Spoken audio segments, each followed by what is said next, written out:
ಬಾರವ್ವ ಬಾ. ಕರೆಂಟ್ ಈಗಿನ್ನ ಬಂತು. ನಿಂದ ಮೊದ್ಲು ಹಾಕಿನಿ ನೋಡವ್ವ. ಇಟ್ಟು ಸಣ್ಣಕ್ಕೆ ಬಿಟ್ಟಿನಿ. ಹಿಂಗಿರ್ಲಿ ಏನು ಇನ್ನೂ ಸ್ವಲ್ಪ ಸಣ್ಣಕ್ಕಿರ್ಲಿ ನೋಡ್ಬೇಕಿದ್ರೆ ತಿರುಗಿಸ್ತೀನಿ. ಹೌದೇನು ಚಲೋ ತಗೊಳಜ. ಮೊದಲು ನಂದ ಹಾಕಿದ್ದೆ. ನಾನು ಮತ್ತೆ ಹೊಲಕ್ಕೆ ಬೇರೆ ಹೋಗ್ಬೇಕು. ಮತ್ತೆ ಸಂಜೆ ಮುಂದೆ ಯಾರು ಅಡ್ಡಾಡ್ಕೊತ ಬರ್ತಾರೆ? ಆ ಓಣಿಯಿಂದ ಈ ಓಣಿ ಹಿಡ್ದು ನಡ್ಕೊಂಡು ಬರಬೇಕು. ಅದಕ್ಕೆ ಮೊದಲು ಹಾಕಂತ ಹೇಳಿದ್ನಿ ನೀನು. ಚಲೋ ತಗೋ ಹಾಕಿದ್ದೆ. ನಾನು ಸರೋಜಿ ಮನೆಯಲ್ಲಿ ಚಹಾ ಕುಡಿತಿದ್ನಿ. ಕರೆಂಟ್ ಬಂದಿದ್ದು ನೋಡಿ ಬಿಸಿ ಬಿಸಿ ಚಹಾ ನೀರು ಕುಡ್ದಂಗೆ ಗಟ ಗಟ ಕುಡ್ದು ಓಡೋಡಿ ಬಂದಿನಿ ನೋಡಜ್ಜ. ನೋಡ್ತೀನಿ ಇರು. ಅಜ್ಜ ಹಿಟ್ಟು ಇನ್ನೊಂದು ಚೂರು ಸಣ್ಣಕ್ಕೆ ಬಿಡ್ತೇನೆ ನೋಡು. ಹಿಟ್ಟು ಸಣ್ಣಕ್ಕೆ ಬಿದ್ರೆ ರೊಟ್ಟಿ ಚೆನ್ನಾಗಿ ಮೆತ್ತಗಾಗ್ತಾವೆ. ಇನ್ನೊಂದು ಚೂರೇ ಚೂರು ಸಣ್ಣಕ್ಕಿರಲಿ. ಹ್ಞೂ ಮಾಡ್ತೀನಿ ತಡಿಯವ್ವ. ಸಾಕು ಬಿಡಜ್ಜ, ಇಷ್ಟಿರಲಿ. ಮತ್ತು ಸಣ್ಣಕ್ಕಾದ್ರೂ ಸರಿ ಹೋಗಲ್ಲ, ಹಿಂಗಿರ್ಲಿ ಬಿಡು. ಆಯ್ತು ತಗೊಳವ್ವ. ಚಲೋ ಆತ ಕಡೆ ತಗೊಂಡು ಬಂದಿದ್ದು. ಮತ್ತು ನೀನು ಇರ್ತಿ ಇಲ್ಲ ಅಂದ್ಕೊಂಡು ಬರದೇ ಇದ್ದಿದ್ರೆ ಹಂಗೆ ಇಡೋದಾಗ್ತಿದ್ವಿ ಅಕ್ಕಿ. ಮೊನ್ನೆಯಿಂದ ಹಂಗೆ ಬಿದ್ದಿದ್ದಾವೆ. ಮೋಡ ಬೇರೆ ಇತ್ತು, ಬಿಸಿಲಿರಲಿಲ್ಲ. ಅದಕ್ಕೆ ಇವತ್ತು ಹೆಂಗಾರ ಇರಲಿ ಅಂತ ಚಪ್ಪರ್ಸ್ಕೊಂಡು ತೊಗೊಂಡು ಬಂದೆ ನೋಡು. ಎಲ್ಲೂ ಹೋಗ್ಲವ, ಎಲ್ಲೂ ಹೋಗಲ್ಲ ನೋಡು, ಮನೆಯಲ್ಲೇ ಇರ್ತೀನಿ. ಯಾರಾದರೂ ಬಂದು ಗಿರ್ನಿ ಚಾಲು ಮಾಡಜ್ಜ ಅಂದ್ರೆ ಮಾಡ್ತೀನಿ. ಮನೇಲಿ ಕುಂತು ಬೇಸರ ಆಯ್ತಂದ್ರೆ ಊರು ಮುಂದಕ್ಕೋ ಇಲ್ಲ ಹೊಲದ ಕಡೆಗೋ ಹೋಗಿ ಹಂಗೆ ಅಡ್ಡಾಡ್ಕೊಂಡು ಬರ್ತೀನಿ. ಮೊದ್ಲಿನಂಗೆ ಏನು ಕೆಲಸ ಆಗಲ್ಲವ ಈಗ. ತಿನ್ನೋದು ಅಡ್ಡಾಡೋದು ಅಷ್ಟೇ ಆಗೈತೆ ನೋಡಿ ನನ್ನ ಬಾಳ್ವಿ. ಅದು ಕರೇನ. ವಯಸ್ಸಾಗ್ತಾ ಆಗ್ತಾ ಕೆಲಸ ಮಾಡೋಕ್ಕಾಗಲ್ಲ. ಮತ್ತು ಏನು ಮಾಡೋದು? ದುಡ್ದಿದ್ದ ಜೀವಗಳು ಸುಮ್ಮನೆ ಇರೋಕ್ಕಾಗಲ್ಲ. ಮತ್ತು ಅದಕ್ಕೆ ಏನಾದರೂ ಒಂದು ಮಾಡ್ತಾ ಇರಬೇಕು. ಈ ವಯಸ್ಸಲ್ಲಿ ಅದೇನು ಕೆಲಸ ಮಾಡ್ತೀಯ ಬಿಡಜ್ಜ, ಆರಾಮಿರು. ನೀನು ಮೊಮ್ಮಕ್ಕಳು ಮರಿ ಮೊಮ್ಮಕ್ಕಳು ಕಂಡು ಕೆಲಸ ಮಾಡೋಕ್ಕಂತನ ಮಗ ಸೊಸೆ ನೀರು ಇದ್ದಾರೆ ತಗೋ, ಯಾಕೆ ಚಿಂತೆ ಮಾಡತ್ತೆ? ಆದರೂ ನೋಡು, ಕುಂತಿನ್ನೋ ವಯಸ್ಸಲ್ಲಿ ನೀನು ಸುಮ್ಮನೆ ಇರ್ಲಾರ್ದ ಗಿರ್ನಿ ಇಟ್ಕೊಂಡು ದಿನಕ್ಕೆ 50-60 ರೂಪಾಯಿನ ಆಗಲಿ ದುಡಿತೀಯಲ್ಲ, ಸಾಕು ಬಿಡು ಅಷ್ಟೆ. ಏನು ಮಾಡೋದವ, ಮತ್ತು ಮಾಡಲೇಬೇಕಲ್ಲ. ನಮ್ಮ ಕೈ ಕಾಲಲ್ಲಿ ಶಕ್ತಿ ಇರೋ ಮಟ್ಟ ಹೆಂಗೋ ಮಾಡೋದು. ಸುಮ್ಮನೆ ಕುಂದ್ರಕ್ಕಂತೂ ಆಗಲ್ಲ ಬಿಡು. ಏನಾದರೂ ಒಂದು ಕೆಲಸ ಮಾಡ್ತಾ ಇರ್ಬೇಕು ನಂಗೆ, ಅವಾಗ ಸಮಾಧಾನ. ಹೌದು ಬಿಡಜ್ಜ, ಕೆಲಸ ಮಾಡಿದವ್ರಿಗೆ ಸುಮ್ಮನೆ ಕುಂದ್ರಕ್ಕಾಗಲ್ಲ. ಆಯ್ತಿದ್ದು ಅಜ್ಜ, ಆಗೈತಿದ್ದು ಬಂದ್ ಮಾಡ್ತೀನಿ ನೋಡು. ಕೊನೆಗೆ ಉಳ್ದಿದ್ದು ಕೆಂಪು ಇಟ್ಟಿರಲ್ಲ, ಅದು ಉದ್ರತೈತೆ. ಇಲ್ಲಾಂದ್ರೆ ಇರು, ಬೇರೆಯವ್ರದ್ದು ಹಾಕುವಂತೆ. ಮತ್ತು ಪಾಪ ಆಗ್ಲೆಲ್ಲ ಚಾಲು ಮಾಡೋದು ಬಂದ್ ಮಾಡೋದು ಯಾಕೆ ಮಾಡ್ತಿ? ಹಿಟ್ಟೈತಲ್ಲ, ನಮ್ಮ ಪುಟ್ಟಿಲಿ ಸುರ್ದು ಕೊಡ್ತೀನಂತ ಇರು. ಇಲ್ಲ, ಅವ್ರು ಬಂದ್ರೆ ಹಾಕ್ಕೊಡ್ತೀನಂತ. ಈಗ ಬಂದ್ ಮಾಡಿ ಏನಾದರೂ ಒಂದು ಚೂರು ಹೊಟ್ಟೆಗೆ ಹಾಕೊಂಡು ಬರ್ತೀನಿ. ಹೌದೇನು? ಆಯ್ತು ತಗೊಳಜ್ಜ. ಪಾಪ ಮತ್ತು ಬೆಳಗಿಂದ ಏನೂ ತಿಂದಿಲ್ಲ ನೀನು. ತಿಂದು ಬಂದಿದ್ನಿ. ಈಗ ಯಾಕೋ ಒಂದು ಚೂರು ಹೊಟ್ಟೆ ಹಸ್ದಂಗೆ ಆಗೈತೆ. ಅದೇ ಆ ಥರದ ಅವಲಕ್ಕಿ ಏನೋ ಮಾಡಿದ್ರು, ಅದೆಲ್ಲ ತಿಂದರೆ ಎಲ್ಲ ಹೊಟ್ಟೆ ತುಂಬ್ತೈತೆ ನಮ್ಗೆ. ಬೆಳಗ್ಗೆ ಎದ್ದ ತಕ್ಷಣಕ್ಕೆ ರೊಟ್ಟಿ ಬೇಕು ನಮಗೂ. ಅವರು ಮತ್ತು ಇವತ್ತು ರೊಟ್ಟಿ ಮಾಡಿಲ್ಲ, ಹೊಲ ಕಡೆಗೆಲ್ಲ ಹೋಗೋದೈತಂತ. ಅದಕ್ಕೆ ಇರಲಿ ಬಿಡು ಅಂತ ಒಂಚೂರು ಅವಲಕ್ಕಿ ತಿಂದು ಬಂದಿದ್ನಿ ನಾನು. ಅದಕ್ಕೆ ಈಗ ಹೋಗಿ ಅನ್ನ ಮತ್ತು ಏನಾದರೂ ಸಾರು ಮಾಡಿದಾರೇನೋ, ಹೋಗಿ ಊಟ ಮಾಡಿ ಬಂದು ಆಮೇಲೆ ಉಳ್ದಿರೋರ್ಗೆ ಗಿರ್ನಿಗೆ ಹಾಕ್ಕೊಡ್ತೀನಿ. ಹೌದಜ್ಜ, ರೊಟ್ಟಿ ತಿಂದು ರೂಢಿ ಇರೋರ್ಗೆ ಹೊಟ್ಟೆ ಅವಲಕ್ಕಿ ಉಪ್ಪಿಟ್ಟು ಅನ್ನೋದು ಹೋಗೋದೇ ಇಲ್ಲ. ಅದಕ್ಕೆ ನೋಡು, ಇವತ್ತು ಎಷ್ಟೊತ್ತಾದ್ರೆ ಆಗಲಿ ಅಕ್ಕಿ ಹಿಟ್ಟು ಹಾಕ್ಸ್ಕೊಂಡು ಬಂದೆ ಹೊಲಕ್ಕೆ ಹೋಗ್ಬೇಕಂತ ಬನ್ನಿ ನೋಡು. ಹೌದವ್ವ, ನಮಗೂ ಮುಂಜಾನೆ ಎದ್ದು ಕೂಡಲೇ ರೊಟ್ಟಿನ ಬೇಕಾಗ್ತೈತೆ ನೋಡು. ಹೌದು ಅಜ್ಜ, ಎಷ್ಟಾಯ್ತು ನೋಡಿದ್ದು? ಮತ್ತು ನಾನು ಹೊಲಕ್ಕೆ ಹೋಗ್ಬೇಕು ಈ ಪುಟ್ಟಿ ಇಟ್ಟು. ಅದಕ್ಕೆ ಬೇಗ ಹೋಗ್ತೀನಿ ಒಂಚೂರು. ಎಷ್ಟಾಯ್ತು ಹೇಳು? ಇದರದ್ದು ಒಂದು 12 ರೂಪಾಯಿ ಕೊಡವ ಸಾಕು. ಅಜ್ಜ ಈ ತಗೋ 10 ರೂಪಾಯಿ. 2 ರೂಪಾಯಿ ಚಿಲ್ಲರೆ ಇಲ್ಲ, ಇನ್ನೊಂದ್ಸತಿ ಬರ್ತೀನಲ್ಲ ಅವಾಗ ಕೊಟ್ಟೋಗ್ತೀನಂತ. ಪಾಪ ಮತ್ತು ನಿನ್ನ 2 ರೂಪಾಯಿಗೋಸ್ಕರ ದುಡಿತಾ ಇರ್ತಿ. ನಾವೆಲ್ಲಿಗೆ ನಿಂಗೆ 2 ರೂಪಾಯಿ ನಷ್ಟ ಮಾಡೋಣ? ಅದಕ್ಕೆ ಇನ್ನೊಂದು 10 ರೂಪಾಯಿನೇ ಐತಿ, ಇಲ್ಲಾಂದ್ರೆ ಕೊಟ್ಟೋಗ್ಬಿಡ್ತೀನಿ ಇವಾಗ. ಇಲ್ಲಾಂದ್ರೆ ಆಮೇಲೆ ನಮ್ಮ ಮನೆಯವ್ರು ಬರ್ತಾರಲ್ಲ, ಅವ್ರ ಕೈಯಾಗತ್ರ ಕೊಟ್ಟು ಕಳಿಸ್ತೀನಿ ತಗೋ. ಹಾಂ ಸಾಕು ಬಿಡವ, 10 ರೂಪಾಯಿ ಅಷ್ಟು. ಮೊದ್ಲಿನ ಬೋನ್ಗೆ ಇಷ್ಟಿದ್ರೆ ಏನು ಲಕ್ಷ್ಮಿ ಇದ್ದಂಗೆ ಸಾಕಿಷ್ಟ. ಮತ್ತು ನೀನು 2 ರೂಪಾಯಿ ಎಲ್ಲ ಕೊಟ್ಟು ಕಳ್ಸೋಕೆ ಹೋಗ್ಬೇಡ. ಇರಲಿ, ಬೇಡ ಬಿಡು. ಆಯ್ತು ತಗೊಳಜ್ಜ. ಆದರೆ ಇನ್ನೊಂದ್ಸತಿ ಗಿರ್ನಿ ಬರ್ತೀನಲ್ಲ, ಅವಾಗ 1 ರೂಪಾಯಿ 2 ರೂಪಾಯಿ ಹೆಚ್ಚಿಗೆ ಕೊಟ್ಟರು ಇಸ್ಕೋಬೇಕು ನೋಡಿ, ಈಗಲೇ ಹೇಳ್ತೀನಿ. ಆಯ್ತು ತಗೊಳವ.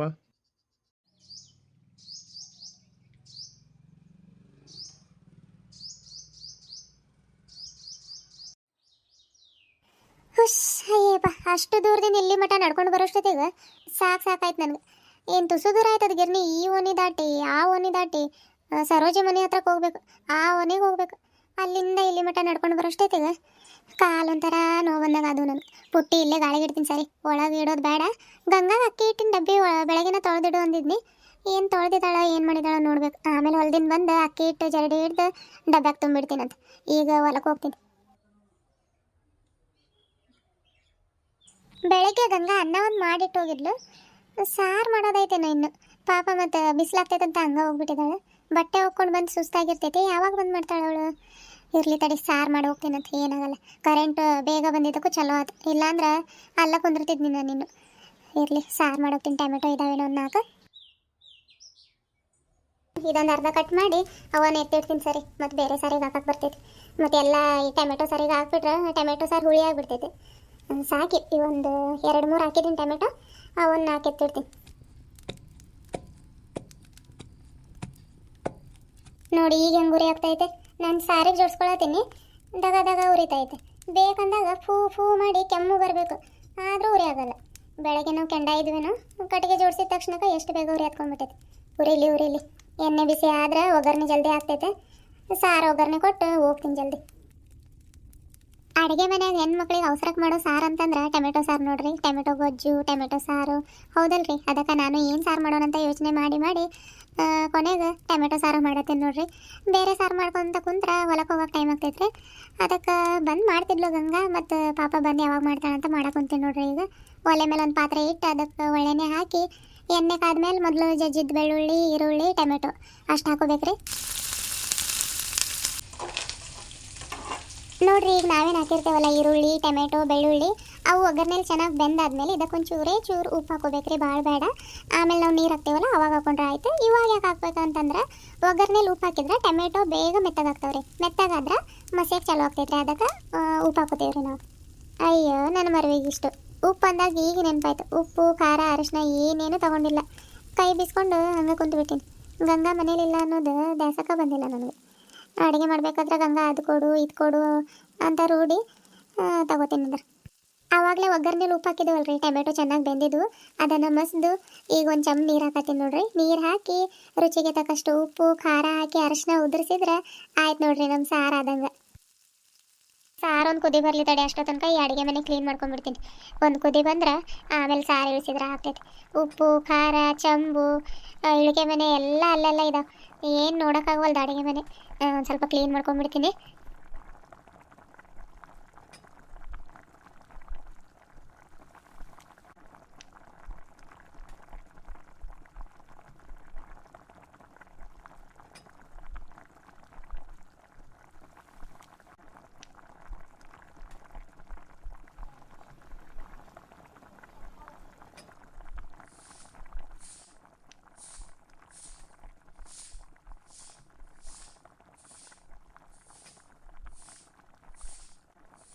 ಅವಸರಕ್ಕೆ ಮಾಡಿಟ್ಟಿನಿ ಸಾರು. ಹೆಂಗಾಗೈತೋ ಏನೋ ಇದು.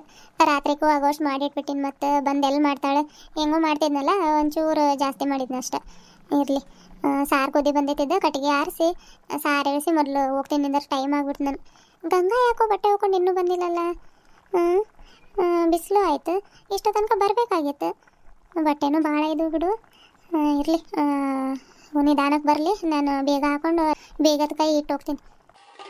ನೀರು ಕುಡಿಯೋಕೆ ಒಂದು ಪ್ಲಾಸ್ಟಿಕಿನ ಬಾಟಲ್ ಬೇಕಿತ್ತು. ಒಂದು ಗಂಗಾ ತೊಗೊಂಡು ಹೋಗಿದ್ದಾಳೆ, ಇನ್ನೊಂದು ಎಲ್ಲೋ ಆಟದ ಮೇಲೆ ಇದ್ದಾವೇನೋ ಇವು. ಈಗ ಏನೇ ತೊಗೊಂಡು ಬಂದು ಅವೆಲ್ಲ ಯಾರು ರೆಡಿ ಮಾಡ್ತಾರೆ ಸರಿ. ಅಲ್ಲಿ ನಮ್ಮ ಮನೆಯವರು ಬೆನ್ನಿಗೆ ತುಂಬಿಟ್ಟಿದ್ದಾರೇನೋ ಬೋರ್ವೆಲಿಗೆ, ಅದನ್ನು ಕುಡಿದ್ರೆ ಆಗ್ತೈತೆ. ನಾನೇನು ಎಷ್ಟೊತ್ತಿರ್ತೀನಿ, ಒಂದು ಸ್ವಲ್ಪ ಹೊತ್ತು ಹೋಗಿ ಹಂಗೆ ಬಂದುಬಿಡ್ತೀನಿ.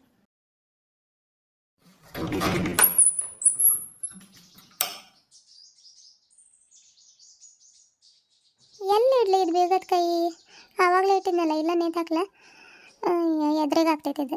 ಮತ್ತು ಬಟ್ಟೆ ಹಾಕ್ಕೊಂಡು ಯಾವಾಗ ಬರ್ತಾಳೇನೋ ಇವಳು. ನಾನು ಬೇರೆ ಹೊಲಕ್ಕೆ ಹೋಗತ್ತೀನಿ, ಕಾಣಿಸಿದ್ರೆ ಕಾಣವಲ್ದು ಬಿಡು. ಮತ್ತು ಬಿಸಿಲಾಗ್ನಿಂದ ಬಂದು ಹುಡ್ಕೋದಾಗಬಾರ್ದಲ್ಲ ಪಾಪ. ಅದಕ್ಕೆ ಎದ್ರಾಗ ನೇತಾಕ್ತೀನಿ ಅಂದ್ರೆ ಬಂದು ಬೇಗ ತಗೊಂಡು ಊಟ ಗೀಟ ಮಾಡಿ ಮಕ್ಕೋತೈತದ ಪಾಪ. ಹೊಲ್ದಾಗಿನ ಮನೆಗೆ ಬರಬೇಕಾದ್ರೆ ಏನಾದರೂ ಒಂದು ಕಾಯಿ ಪಲ್ಯ ತೊಗೊಂಡು ಬರೋದು ಹಾಗೆ ಆಕೈತೆ. ಗೊತ್ತಿದ್ದು ಕೈಯಾಗ ಒಂದು ಚೀಲನೂ ಇಟ್ಕೊಂಡು ಬಂದಿಲ್ಲ ನಾನು. ಮತ್ತು ಯಾರು ಬೇಗ ತೆಗಿತಾರೆ ಸರಿ, ಆಗಲೆಲ್ಲ ಅದ ಮಾಡೋದಾಕೈತಿ. ಹೊಲಕ್ಕೆ ಹೋಗೋದು ಟೈಮ್ ಆಗ್ಬಿಟ್ಟು ನಾನು. ಇಲ್ಲಿ ಬಚ್ಚಲ ಮನೆಗೆ ಒಂದು ಮೊನ್ನೆ ವೈರಿನ ಬ್ಯಾಗ್ ತೊಳೆದಾಕಿರೋದು ನೆನಪೈತೆ, ಅದ ತೊಗೊಂಡು ಹೋಗ್ತೀನಿ ಅಂದ್ರೆ. ಬಚ್ಚಲ ಮನೆಗೆ ಇದ್ದಿದ್ದು ಒಂದು ಬ್ಯಾಗ್ ಸಿಕ್ತೆ, ಹೆಂಗಾದ್ರೆ ಯಾಕಾಗಲಿ ಹೊಸಾದಿದ್ದಂಗೆ ಐತೆ, ಏನಾಗಲ್ಲ, ಬಂದು ತೊಳೆದಾಕಿದ್ರೆ ಆಗ್ತೈತೆ. ಮತ್ತು ನೋಡ್ರಿ ಫ್ರೆಂಡ್ಸ್, ಅಂತೂ ಇಂತೂ ಈಗ ಹೊಲ ಕಡೆಗೆ ಹೋಗತ್ತೀನಿ ನೋಡ್ರಿ ನಾನು. ನಮ್ಮ ಗಂಗಾ ಬರೋವರೆಗೂ ಸ್ವಲ್ಪ ಮನೆ ಕಡೆ ಜೋಪಾನ ರೀ. ನೀವು ಇದ್ದೀರಲ್ಲ, ಅದಕ್ಕೆ ಎದುರುಗ ಚೌಕಟ್ಟಿಗೆ ಬೀಗ ಹಾಕೋಗತ್ತೀನಿ.